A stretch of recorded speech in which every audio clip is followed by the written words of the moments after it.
Oke, sekarang ini adalah sebuah simulasi rangkaian. Kita menggunakan aki dan sebuah rangkaian simulasi saja. Bagaimana ketika dibuat busi yang disambungkan dengan aki dan dengan sejumlah rangkaian. Inilah kondisinya.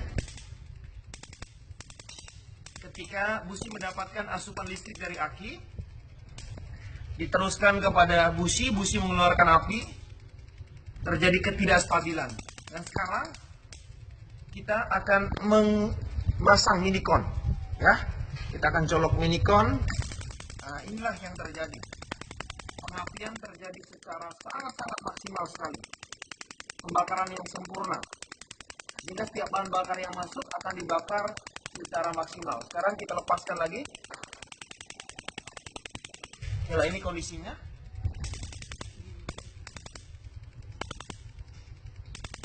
Sekarang kita pasangkan lagi minikon.